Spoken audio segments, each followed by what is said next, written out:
Good morning everyone, welcome to Eastenders Chatter. So we are going to talk a little bit of Eastenders, but we're also today going to talk about Love Island. So I'm just on my way to the gym because my back is really bad and I need to get that sorted out. So I thought on the way I'd have a little chat with you guys. I'm sorry I haven't been here for some time.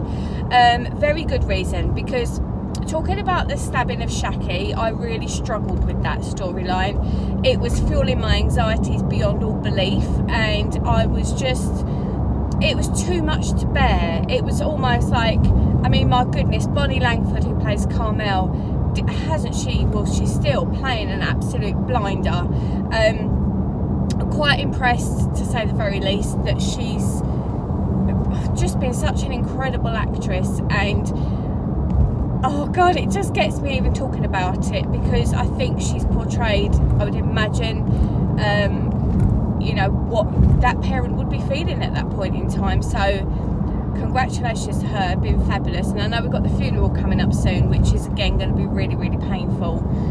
The other issue we had as well was Stuart with the paedophilia. That was a subject that I found difficult to talk about as well.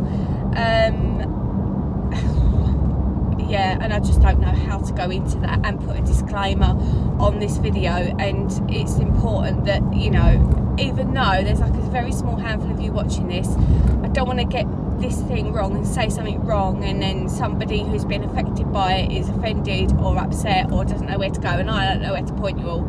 I'm just some girl just rabbiting about a soap opera that I like watching. So I'm not going to go down that route, but suffice to say that was very painful.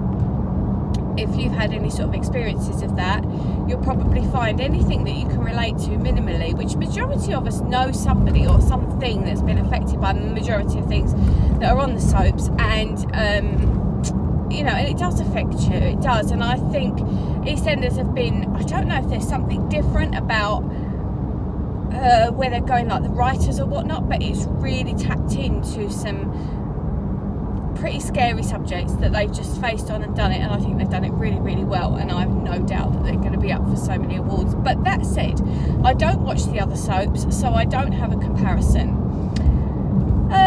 Okay, so where are we at the minute with it? Currently, I think Kush has been amazing, like the way he's looked after his mother has been great, and Denise as well. She, considering, I know Carmel's her friend, but Kush is her guy, and they had all these plans to go to Dubai, didn't they, and everything, and they had to put everything on hold because of what's happened to Shaki.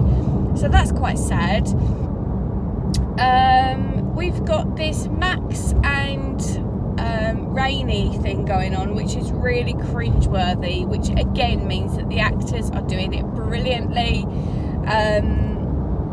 There was a little bit last night actually where Max went out the door and Rainey was banging on the door, like saying, you wouldn't, you just open the door and shout after them. So I don't know, was that a set issue?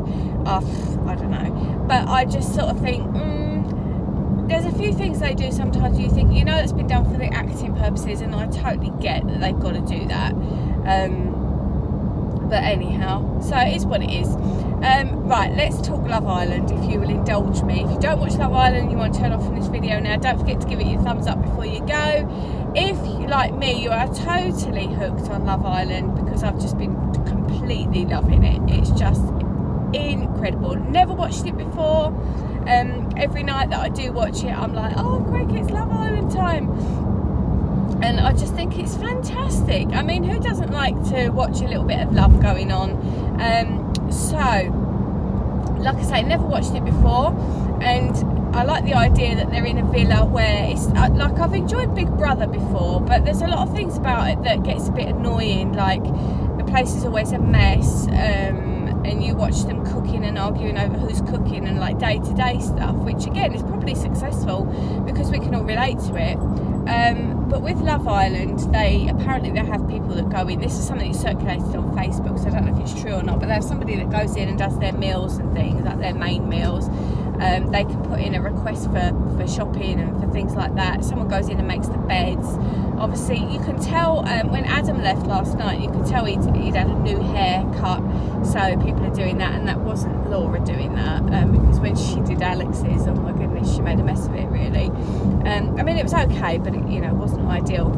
So going to talk about Alex, and I don't know if this is because I'm older, but I find Alex would be my choice in there. And I also quite liked, who was the other person? There was someone else and I've forgotten now, and I'm thinking I'm into the person that's nice and sweet and settled rather than the boy who's going to make you laugh. But I say that, if I was faced with it, probably not. I mean, I'm behind the TV and I could probably sit there and make a clever decision. I very much am into people of intellect. I've realised now. Didn't used to be something that I had a filter with, but yeah, I am now. And also, saying that, not that I'm interested remotely in getting into any sort of relationship, but that's for another story.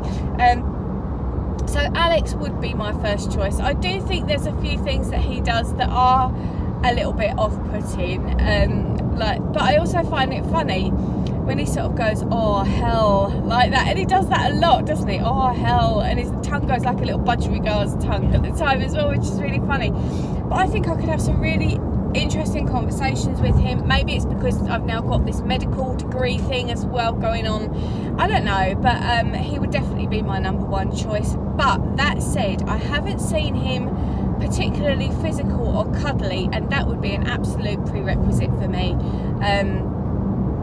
But there's others that go too far the other way. Not many of them, I don't think. I get a feeling that they're told during the day not to be like all over each other. I don't know, I just completely love it. I love the idea that they're not locked in there and they get to go out and about and look at other places when they go on their dates and things.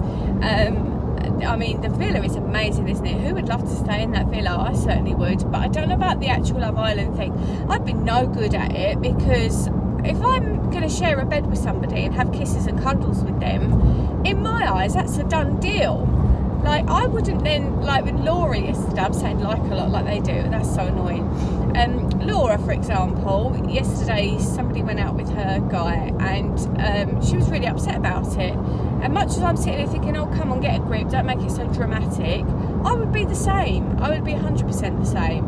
And I think if you're not, then you're clearly not into that person really in the first place. So, yeah.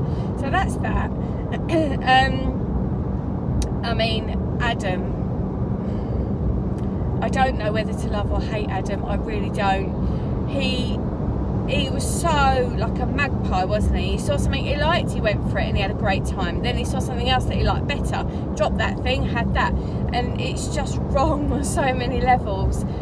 But I think he's genuinely liked these ladies. I think he genuinely did, and I mean, Zara, he was still making waves about Zara, and the fact that he just kind of dropped Daryl and he wasn't really that interested in her. When they did the dumping event, I know he said recoupling, but it wasn't recoupling, the dumping event yesterday, he was still stood there with his arm around her, and I know they probably have got to do that, they're probably told to do that. That's something else I quite like about Love Island compared to Big Brother, is that you don't hear, will so-and-so please come to the diary room, you know, because they just are there, and I quite like the editing so much better. As well as all that, I totally love Caroline Flack. I met Caroline, 2 years ago now, I think, that she did her book signing, Storming a Sea Cup. Really good book, really enjoyed that, and I just think she's brilliant. I love the way that she's so genuine, and she just laughs, and she just totally gets into it, and that's so sweet. So that's my take on Love Island. If you'd like to hear me talk about Love Island a bit more, please make sure you leave it in the comments down below. And as always, get the conversation going. You talk about what you like on Eastenders and how you felt about the recent events that they've portrayed on there. Did you find it a real struggle like I did? Because, oh man, it was just tricky. I struggled with that a lot. Anyhow, I will see you in my next video. Don't know when it will be, because I'm going off on my travels really soon, which is exciting. I'm hoping that we can watch the TV over there, but I might do a little video from there just to say hi, because that'd be nice. See a different background, won't it, other than me in the car.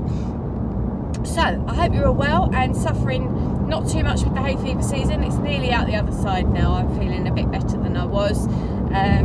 But yeah, Crohn's is playing up. In case you don't know, I've got Crohn's, and it's been a bugger. It really has been a what's it. So anyway, yous all take care, and I will see you soon. Lots of love. Bye for now.